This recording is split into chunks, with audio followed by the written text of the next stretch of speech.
45th President of the United States, Donald Trump. Mr. President, we were talking about China, Russia, the Democrats.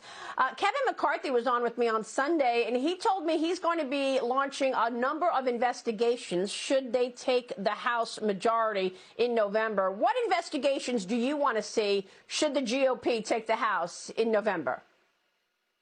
Well, there are plenty of them to look at, and you could certainly look at relationships between some of these politicians that do nothing, having to do with lots of different countries that we talk about. And you take a look at that, and you can certainly look at all of the political corruption on the other side where nothing happens. I think Kevin's doing a very good job. He's trying to put things together. It's not easy. We're dealing with a bunch of far-left crazy people. They impeach you for nothing. They do things that nobody's ever seen in this country before, and it's a disgrace. It's a disgrace that it can be happening.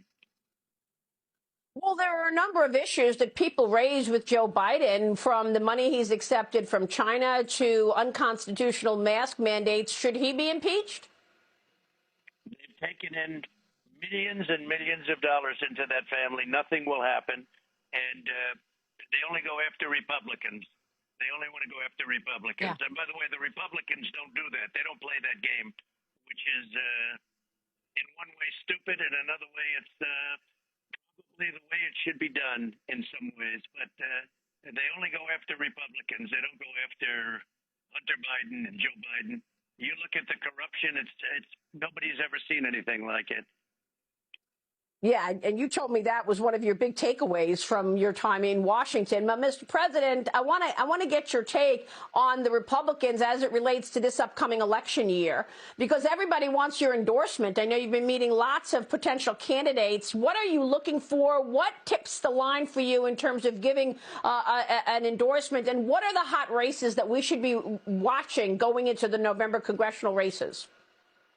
Well, I think we have a lot of hot races. We have some great races, and it's true. We're about 158-2 in terms of wins, and that number is going up very substantially. And a lot of people are coming to Mar-a-Lago, and sometimes I don't have to see them. I see the great job they're doing. We have a lot of great Republican candidates for the House and for the Senate, frankly. We're going to have some interesting races. We also have some insurgents. And that's insurgents in a very positive way, because getting rid of some of these rhinos that do nothing, do absolutely nothing, having to do with almost everything, and they just stay in the way. I mean, Mitch McConnell, as an example, he's not up, unfortunately. I endorsed him, but Mitch McConnell, when he gave the 2-month really cooling off period to the